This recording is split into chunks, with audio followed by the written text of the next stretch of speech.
Welcome to Business Coaching Secrets with Karl Bryan. If you want to attract new high-end coaching clients, fill live events, and build a wildly profitable coaching practice where business owners pay, stay, and refer, you've come to the right place. In this podcast, Karl provides his keys to the kingdom for finding and signing high-paying clients and building the coaching business of your dreams. Here we go.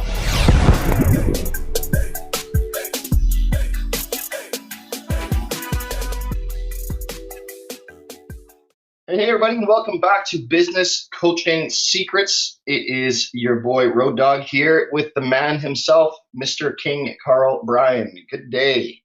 Yo ho ho, Road Dogg. How goes it, big fella?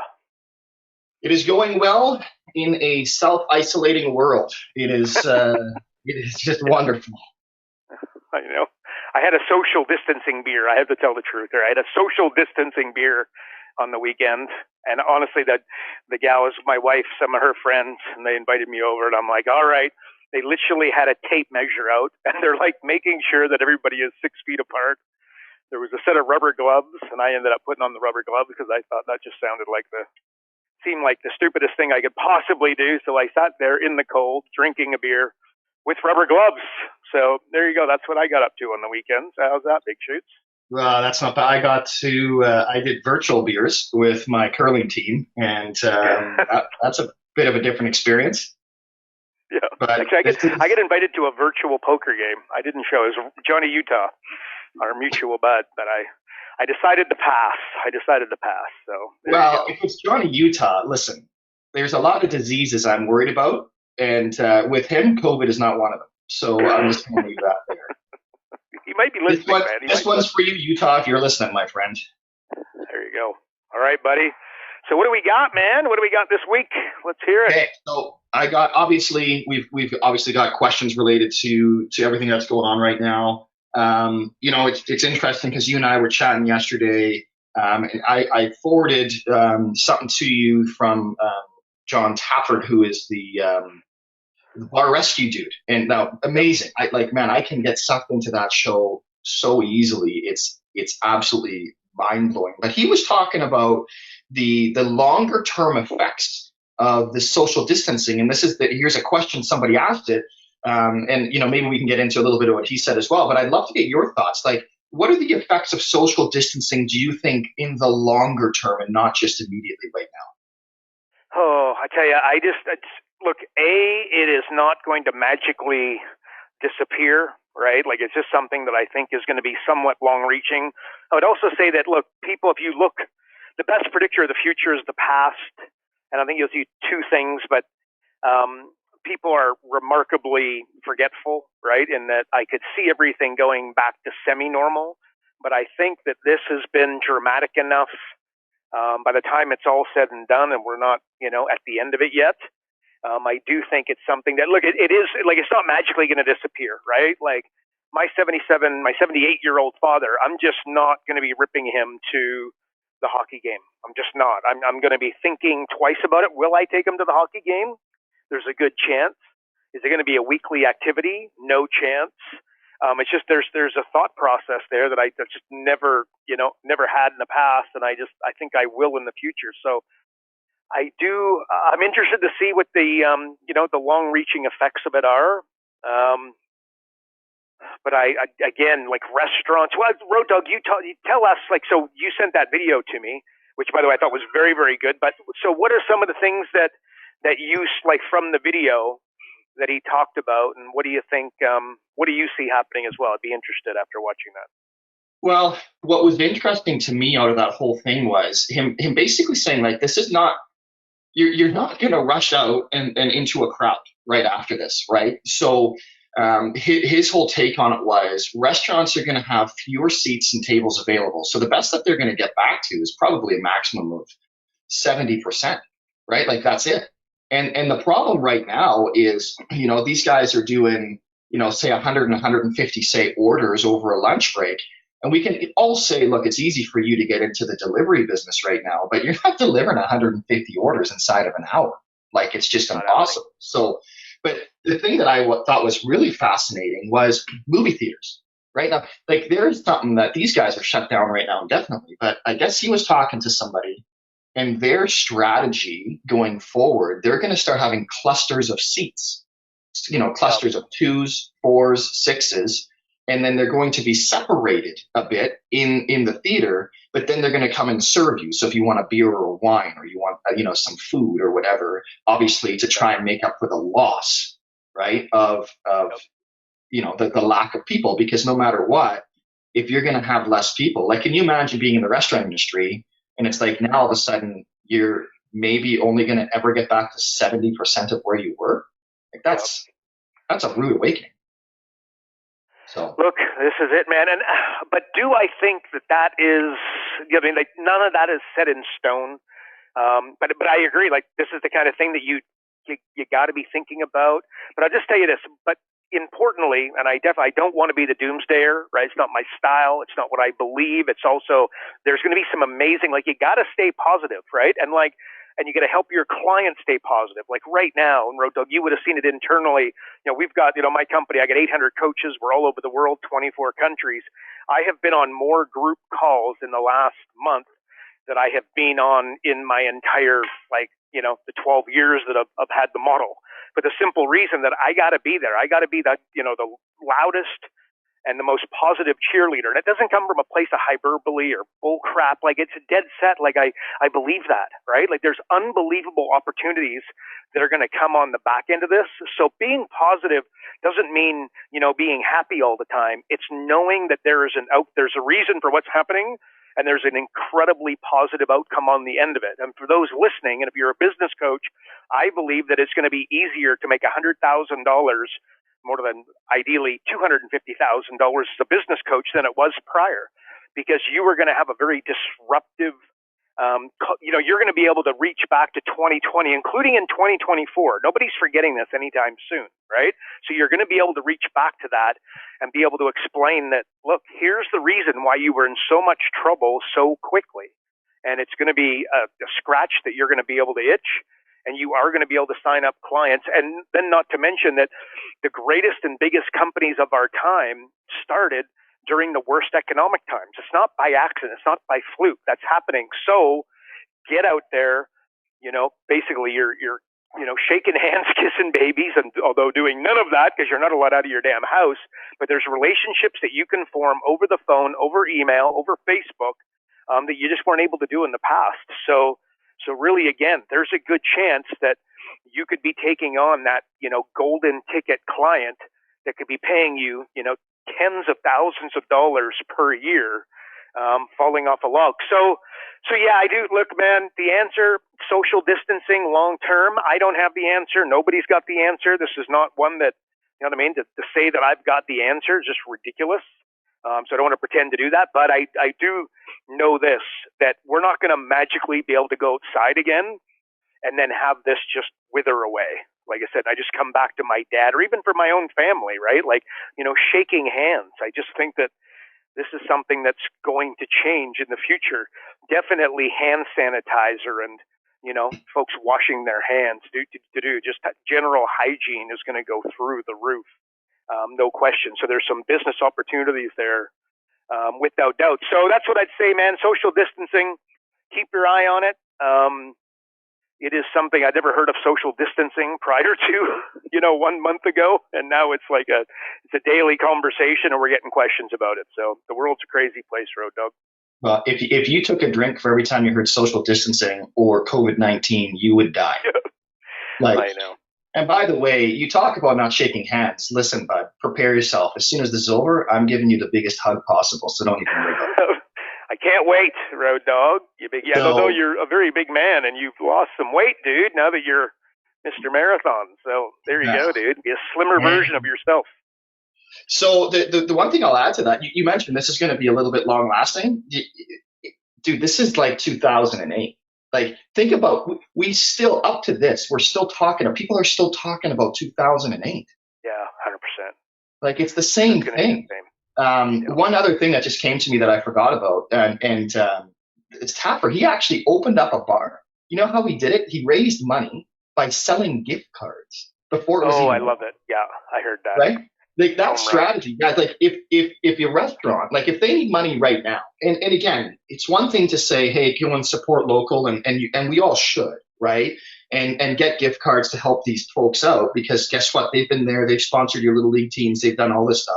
But if you want to give them an idea, you buy $100 gift card now, maybe it's worth $150, right? When they actually come to redeem it as a thank you. Like, not just the bar, though. Yeah, I want everybody to make sure you heard what Road Dogg just said. Here's what the guy did. He started the bar. He needed, I can't remember the number was, call it $200,000 to get started. He sold gift cards to the bar, pre-sold them, and basically it was, it was 50% extra. So you'd buy $100 gift card, and you got $150 bar tab, right? So so he managed to raise $250,000. And guess what he would have done if he didn't raise enough? He could have just given the dough back. So it's like a GoFundMe project on steroids. So think of that for your folks who have got a great business idea. How could they go out there and pre-sell it? And again, just think of GoFundMe. That's what the entire model is about. You basically get to do pre-orders and then finance the opening of whatever business it is. Like, go and create coaching clients. That's an unbelievable example of how you could get creative in this day and age and help folks. And then you're going to coach somebody through it. You're going to, again, because they don't understand GoFundMe. They don't understand the principles of what I just described and how that would work and how to create their own gift card. Go help them. So great idea, man. I love that. Hey, now to put you 100% on the spot, Mr. Future accountant. So if you're saying 150 from selling $100, now again, I think people are going to be like, holy smokes, that's 50%, but it's not really 50, is it, Carl? Like, it's because you got to put margins and all that stuff in there, right? Yep. So it's incredible. So again, it's just like giving a slight discount on your beers, right? It's a home run city. And maybe a topic but here's a beautiful tax strategy for some listening. Again, so I'm writing a book. I'm completing a book right now, Accounting 101 for business coaches. I'm co-writing it with an accountant of 30 years, Peter Lawson, great dude. But anyway, and like a really cool but under the radar kind of strategy is what you can do is you buy gift cards for your clients, and it can be an incredible way to create write-offs for yourself and pay significantly less tax at the end of the year. But by the way, I'm not an accountant. I'm not pretending to be an accountant. Speak to your accountant about that one. But if you've got an intelligent accountant capable of thinking outside the box, which hopefully you do, and your clients most certainly should have one as well that thinks a little bit outside the box. There's nothing a bad accountant works for the government and sends you the bill. Not an important game, not a great game plan. So thinking about that, but there's some magic in tax savings in gift cards. Anyway, let's move along, my man. All right. So, okay, we're all stuck inside, right? More or less. And I've been seeing a whole lot of posts of if you're not getting fitter, better, stronger, blah, blah, blah, blah, blah, throughout all of this. Like, this is a great time for people to really get better all around. So somebody put the question here, what's the ultimate skill that you can work on for building a business? And I just thought that was just a fascinating question because as we're all looking to enhance our knowledge right now, what is that for you? Like, what do you think would be the ultimate skill that you can work on for building a business? Well, I'd just tell you the ultimate trait that I believe for any business owner, and I've said this 1,000 times, and I'll say it 1,000 more, is hunger. But I don't know, that's more of a trait, and that's something that, like, if you look at Serena Williams, Roger Federer, the Wayne Gretzky, Michael Jordan, LeBron James, Kobe Bryant, the list goes on. Like, what separates them from the competition? Like, why does Roger Federer earn $100 million and he's still awake at 5 a.m. hitting tennis balls? Like, he's probably somewhere right now hunkered down, but he's standing on his own home, tennis court hitting balls. Like, what is it? It's hunger. But I don't know that tends to be something that somebody has. I think you can drum it up a little bit, but I don't know that it's a skill. So I would say the ultimate skill is probably anticipation. And again, I'm very consistent with the answer that we just provided. Being able to anticipate future events. And again, the ultimate predictor, of course, is the past for the future. So I would be thinking about, what kind of trends So if anticipation is the greatest skill, then how can you extrapolate that? How can you future pace it to create benefit for yourself and your clients? Be thinking about what's going to be coming, right? Like the world is becoming significantly more virtual right now, and don't think that there aren't unbelievable business opportunities and small businesses that are growing into big businesses right now that can't keep up. I can also see China getting punished for this, and I most certainly, I personally, I think I hope, I don't know if I should say I hope they do, but I think that they're, as I understand it, and if the intel that I have been provided is correct, this is something that could have been managed and controlled at a very high level a long time ago. If they would have been, open about what's happening, and I understand that they did the complete opposite. But if that's the truth, and that seems to be common, what folks tend to believe out there, and some pretty smart people, I think there's a price to be paid for that. And that price is that China's going to lose a lot of control over the supply chain that they now control. In other words, what the hell does that mean? There are going to be things made in the USA, made in Canada, made in Australia like never before. And we are going to be willing to pay more for it, right? And we are going to, look at the doll, and we're going to flip to the back and look at it and just say, does it say made in China? If it says made in China, we're going to put it back, and we don't care how bad our daughters and sons want it or grandkids want it. So I could see that happening. So again, all of a sudden, there's going to be manufacturing opportunities all over the Western world. Businesses like Amazon are going to go through the bloody roof. Delivery, I'm on record for many years of talking about two words: delivery, convenience. Those words are going to accelerate big time. Okay, again, my dad, he's 78 years old. He's going to go out less in the future than he has in the past. The end. I mean, does that mean he's not going to be leaving the house? No, but there's no question that this is going to change things slightly for the older demographic, folks of that age, like my dad. So virtual assistants, like one of my clients is 123employee.com. Great guy, Davin Michaels. A lot of folks listening probably heard of the guy. Bit of a legend in his own right in the internet marketing world. He's big news. He's a client of ours. But 123 employee. So, okay, what does his business do? What do I see? Virtual assistants and virtual staff members from overseas being linked up to companies, because we're learning right now how to operate virtually. Well, if you could get your staff for significantly less expensive, that's something you're going to look at. It's right there.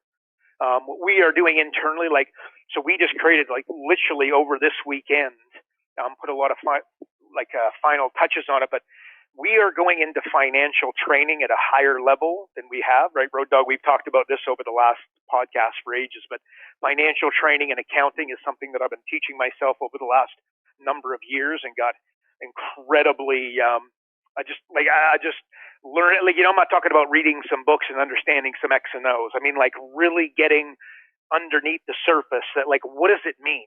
You know what I mean? You've got cost of goods sold and inventory on financial documents. If you really think about it, what happens is it's cost of goods sold becomes inventory. It's not both. Cost of goods sold becomes inventory. It moves out of cost of goods sold, goes into inventory. That's not very exciting for anybody listening, but when you understand that that's the dynamic, you can now control wastage at a significantly higher level, right? So, and if you understand wastage, this is why restaurants struggle to make a profit, or frankly have really bad food, is that they don't manage wastage well. So they either waste the food and waste the money, or they freeze the food and give you crap when you come in, and then you don't come back, which is another bigger problem. So if you understand those dynamics, so what we are doing is creating financial training. And again, just over the weekend, we created or put the finishing touches on what that's going to be. But what we're going to do, I believe that business owners after 2020, after this experience, they now understand cash flow issues at a higher level than they ever have. So we are going to create some financial training that our coaches, and it's all going to be done for you. They're not going to need to become the financial experts. They're not going to need to become the accountants, but our coaches are going to be able to sell high-end financial training that will be on, we provide membership sites and online business academies. They're going to be right there. So what am I getting at? What's the trend? I believe that people are going to start to be more interested. I don't know if financial statements is the wrong way, but understanding cash flow issues and how the money flows and how if 2020 comes again, because the big fear is this is going to happen again. Well, if that is, and frankly, it's going to, I can't see it not, where we're going to get hunkered down and there's going to be a big, another virus coming through. We'll be locked in our houses for 90 days. They need to make sure that they're not in the same situation they are now. So anyway, so that's something internally that we are creating. And the reason we put it in fast forward, we were always creating it, but we put it in fast forward because I know the coaches are going to be able to sell it falling off a log. And more important than that, yeah, we can make lots. We'll make money. They'll make money. Everybody's going to be happy making money. But significantly more important to me than that is that the business owners are now going to understand their financial statements and financials at a significantly higher level quickly. And again, not, the X's and O's. It's like, here's when you look at a financial statement, you don't need to understand it, but you have to be able to go to these three areas.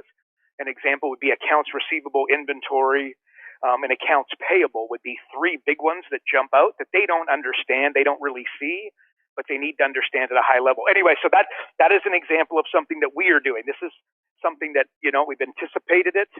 We're predicting that this is the way it's going to look. And in the future, it's going to be an easy sell. So we want to provide it and we want to make it. And I don't want to have to take people and turn them into accountants because, or have folks understand accounting at a high level because quite frankly, in a lot of cases, that's unrealistic. So we created it for them. So that would be an example of, seeing some trends, again, anticipation and then fulfilling a need before it's actually there. I think that's very powerful. And I think that is a skill that we definitely internally, my internal team, we're talking anticipation. We're predicting the future consistently. We've been doing that for 12 years. So anyway, so I think that's what the answer is, bud. Anticipation, and I think you should be helping your clients do it as well. Well, it's funny you talk about anticipation and you're talking about your dad and stuff there. Let's take a look at some trends of what do we see in terms of things that are actually growing right now. You talk about, well, maybe not going to the hockey game. Well, maybe now the home theater business, yes. Right? Things like that are now going to drastically, boom. Home fitness and home gyms are now going to improve dramatically. There's so many things, and it's funny. I subscribed to this one email, and it's just the most random stuff. You know what? One thing that's actually been going through the roof lately. Well, take a guess.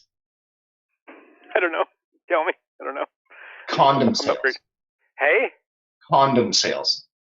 Oh, gee, okay. Do you not see? I wasn't. My mind was not going there. So no matter what I just said, I would have got it wrong. Just to be clear. But can you not see the next baby boom coming as a result of this? And then think of the trends that are going to evolve as a result of that. There's going to be a lot of kids born in 9 months from now. There's exactly. no doubt.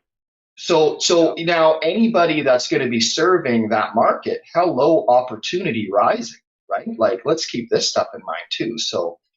But anyways, I digress. I just thought it was an interesting thing because I always, much like you say, you got to follow these trends and you got to sort of see like what's happening next. And if I swear, man, this has to be a baby boom coming. Like there's no way that people, either that or a ton of divorces. I don't know which one, but it's going to go either way. But anyways, all right, next question. And this one, I'm going to actually just tweak it a bit because I'll read the question as it is originally. How can a small retailer survive in the age of the internet? That sort of seems like an old school type question, but I guess if we tweaked it a little bit more now towards the situation that we're in now, like they need it, right? They need to be online and have an online presence. And so how would you say a small retailer is going to survive with, having to go online essentially? Yeah. First of all, look, they are going to need to innovate. Like right now, again, like the restaurants that are surviving, the retailers that are surviving, et cetera, are the ones that had all of their customers and the potential market on social media, on email lists, on text lists, right? Like it's great. If your restaurant had, all the phone numbers of all your customers over the last 3 years, one text that you're doing curbside delivery and you would be so busy so quick, it'd blow your mind. Like, everybody's so sick. Just imagine, like, you talk about a trend. People are so sick of cooking. You go log on to Facebook and you see it constantly, right? So, but of course you have to keep the family safe. So you explain to them the precautions that you're taking, how you're looking after everything, how you're packaging it all, and you got curbside delivery. Kaboom! Would you be doing as well if you opened your restaurant? Probably not, right? But would you be able to stay open and maintain your staff, or potentially do better? Like, I've got one of my my good buds from high school back in the day. He just started a little pizza business, and he's doing delivery. He's only got one size of pizza. I think it's a 9-inch, so it's like a medium. Got one size, so easy. He came up with some creative names. So again, the marketing side of it, very, very good. But at the end of the day, boom, he's like, to say that he's cranking. I mean, he couldn't have started his business at a better time. And his only problem is getting enough pizzas out and enough delivery drivers to get these to the local folks in my old hometown. So bottom line is they need to innovate. Building a database, again, business coaches, listen to me here. Again, disrupted people by, they didn't have databases. When you go and coach your clients in the future, and if you don't have a database, you're in the same boat. You've got to be collecting names, phone numbers, email addresses, connecting with people on social media, Instagram, Facebook, LinkedIn, etc. You got to be building your own list, and your clients and the business owners need to be building their own list. Those that didn't build it are not surviving right now, and those that did are arguably, like, thriving is going to be a little bit of a stretch, but could most certainly be doing very, very well, right? So innovating, and that's going to be a good way to get, coaching clients. And when you're talking to them, you got to be explaining these things, and be explaining that when they work with you over the coming 12 months, that's absolutely not going to be a problem.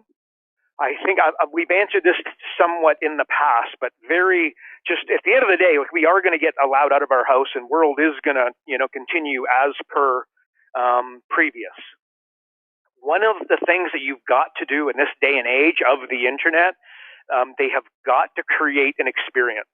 Okay, so if you want to compete with Amazon in the future, let's say, like, I used to own a hockey shop, right? So if you came into my hockey shop, what I would do is I would set up so that I would have sample sticks that you could use, and then I'd have a net set up with targets that the kids could come in, and then they could try all these different types of sticks. Like in hockey, you've got like a lie 5 and a lie 6, right? So the guys could come in and try a lie 5 and a lie 6, and I could show them the difference, the way that the stick sits to do, and they could try and then decide and realize, oh, wow, I actually like a lie 5, and I've been using a lie 6 for X amount of time. And then, of course, there's the curve, which hopefully is pretty obvious. But at the end of the stick, you've got a curve. You got a big curve, a medium curve.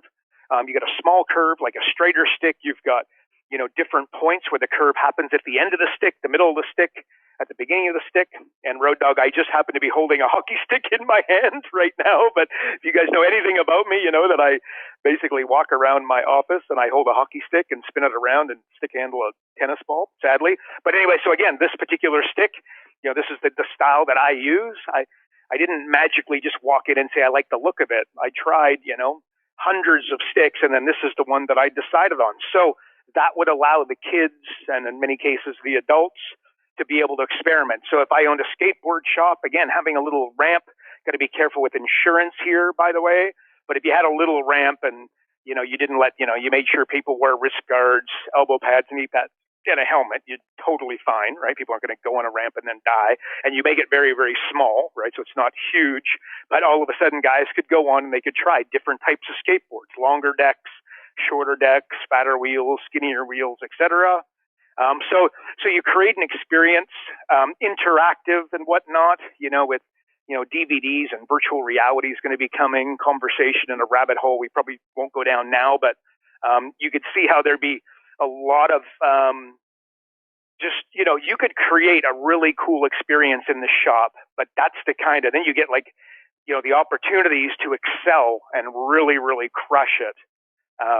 But that's how you got to do it. You've got to create an experience if you want to go head to head, and if you want to create a, you want to compete in the online world, which is innovation is the answer, bud. Innovation.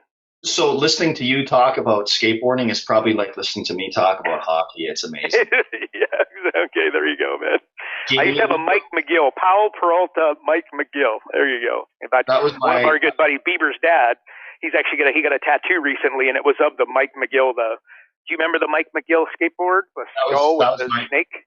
That was my first professional. That was my first professional model. And you talk about building experience locally. So I sort of grew up just north of where we are now.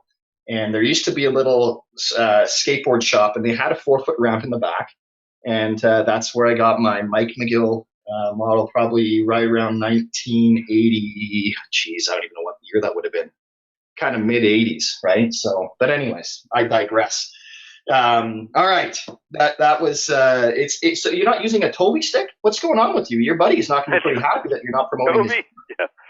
Michael Hunt, one of my best buds, and his name is Mike Hunt, straight from the movie Porky's.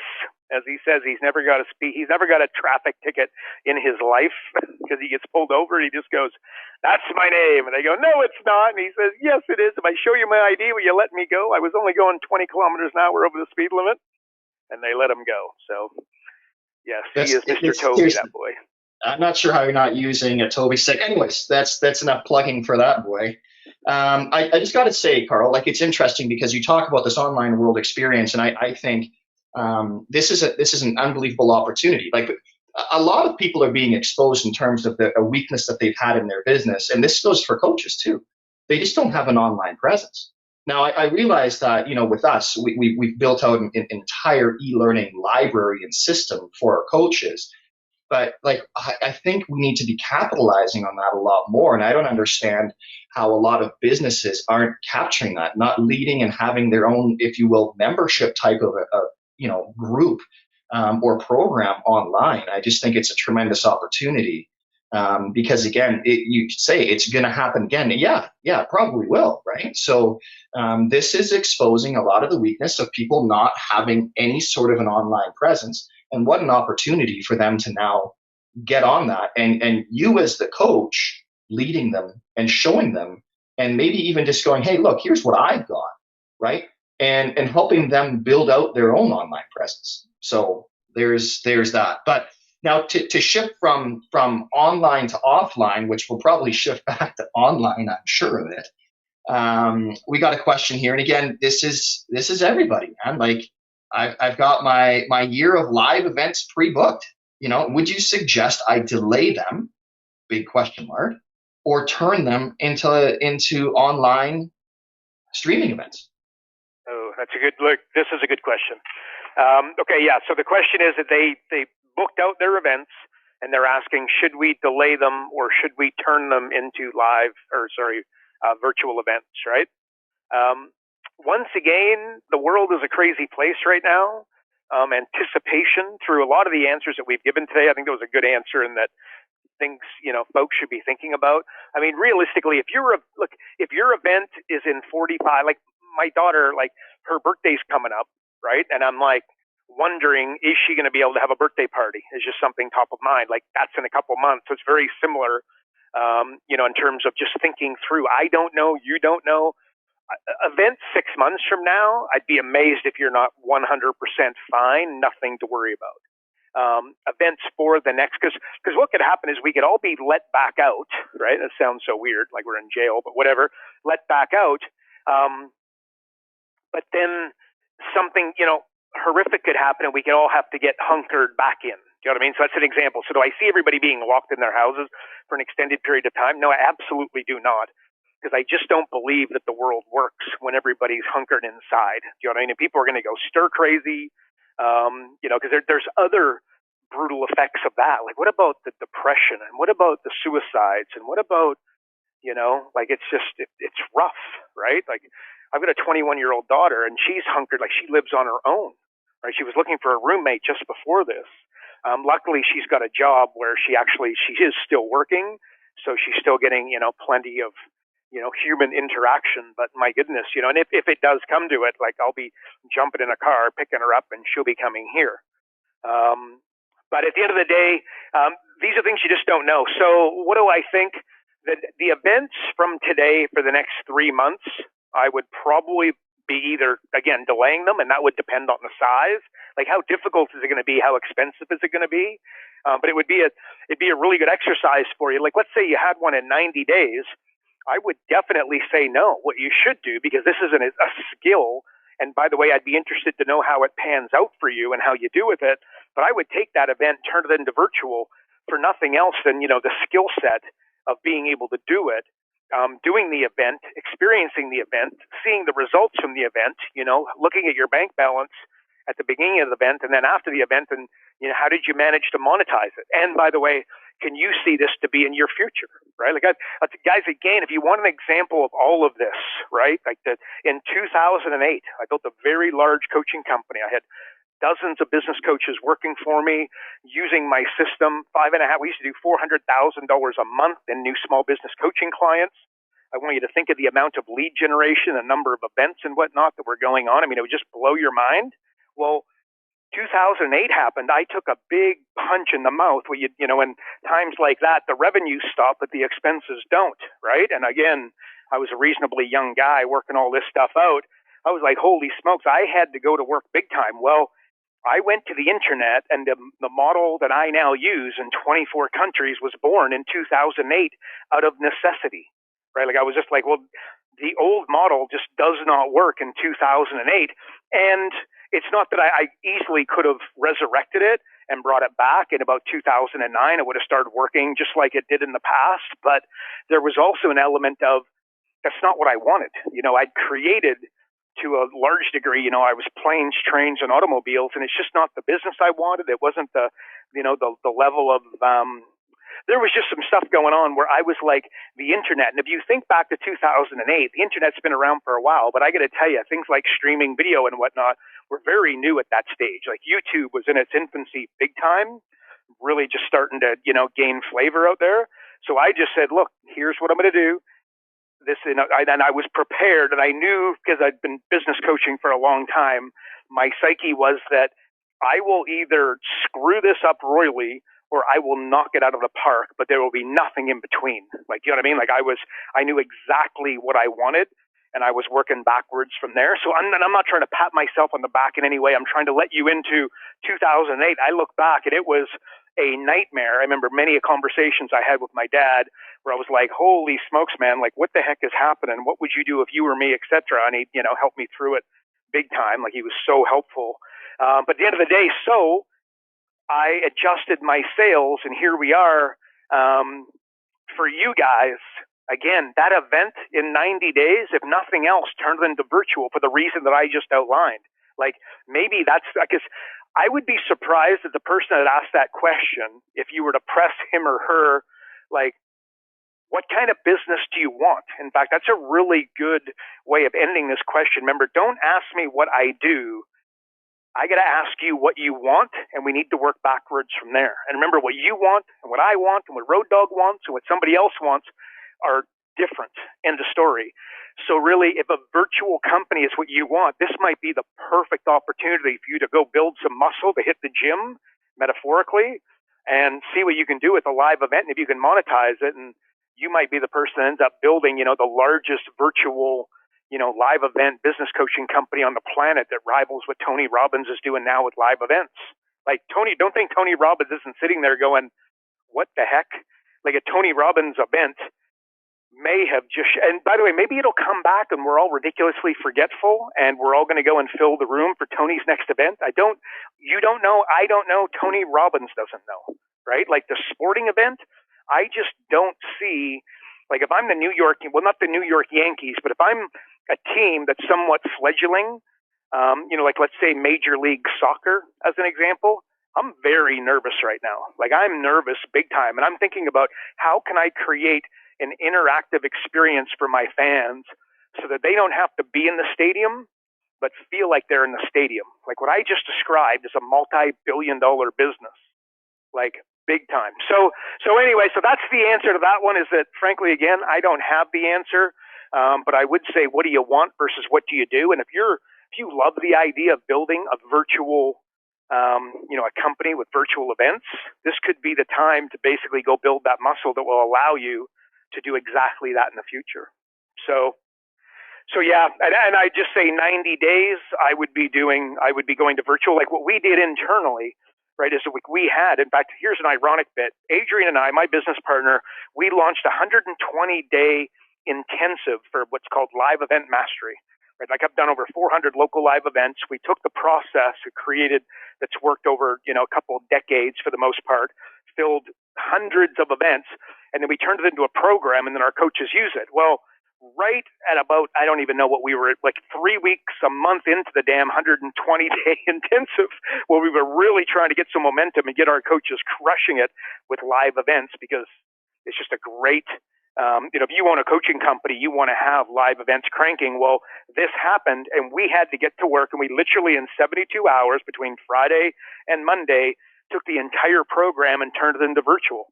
And then we delivered it on Monday, and both of us were just freaking exhausted. But at the end of the day, and our team was involved as well, but at the end of the day, we were exhausted. We delivered it, and it's cranking. And I'm going to have, we'll have an internal call like today. We have an internal call with our guys. We're going to talk about doing virtual events over the last week. How's it gone? How many guys did you get in, et cetera? And it's going insanely well. What am I saying? We pivoted. There was a need. We just said, holy smokes, we better get to work. We didn't worry that it was, oh my gosh, it's Saturday, and heaven forbid, I need to sit and put my feet up and watch Netflix. Like, no, not happening. Like, that's, again, a business owner. You just do what you got to bloody do. And I would encourage you guys to do that, because maybe you're looking at your live event and thinking, holy smokes, virtual, that's going to be an enormous amount of work. Well, no, it's a challenge. It's not a load of work. It's just a challenge. Can you do it? Step up to the plate, and some of that muscle might serve you incredibly well in the future. So, Road Dog, that's what I'm going to say, man. For the next 90 days, I'd go virtual. Post that, I think you'll be fine. But I would be willing and ready. Anticipation dictates that I'd be ready and willing to adjust the following events as well where needed. So, and by the way, have you ever seen an opportunity that's greater than for you to reach back to all of your past clients than right now?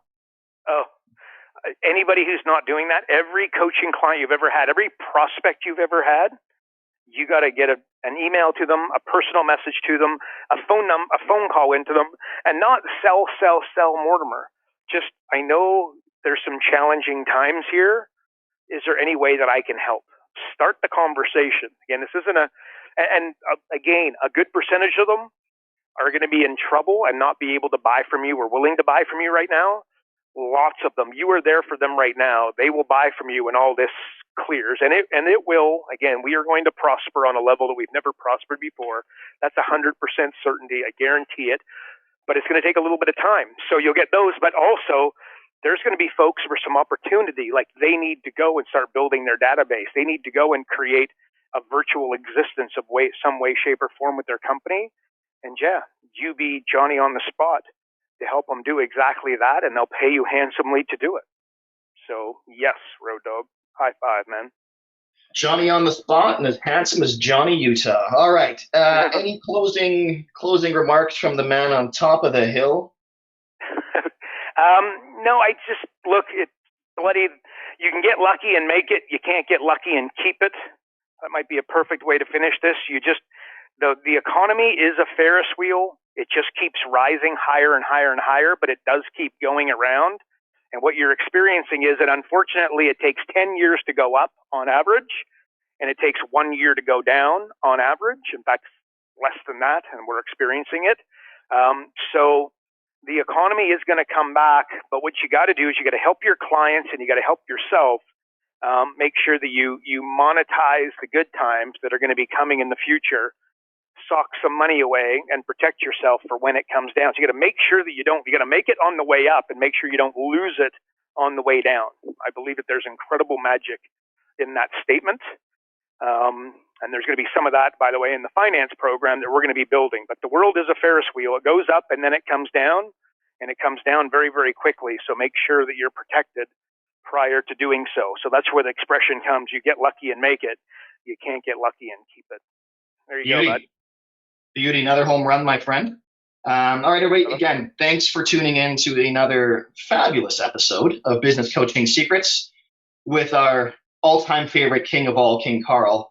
And if you want more information on how to build your coaching company, the virtual things like that, if you're interested in learning more about this accounting stuff that Karl's been geeking out on forever, it seems, be sure to check out focused.com. Again, focused.com. And if you enjoy this podcast, please share it with an existing coach or someone that you think would make a fantastic coach. And again, you know the types of people, just like you and I, the people that love self-improvement, Tony Robbins, great salespeople, highly motivated, blah, blah, blah. You know the deal. And of course, we'd appreciate if you could rate this episode as well. Again, that's how we get our rating and how we move up in the charts. So if you enjoyed it and you found us even slightly amusing, please go ahead and give us a 5-star review. We would greatly appreciate it. And as always, folks, make it fantastic. And remember that progress equals happiness.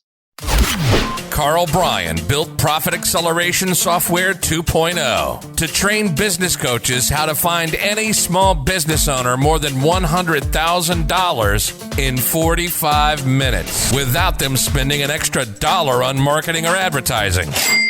This becomes a business coach's superpower. So as a business coach, you'll never again have to worry about working with business owners that can't afford your high-end coaching fees. Check us out at focused.com.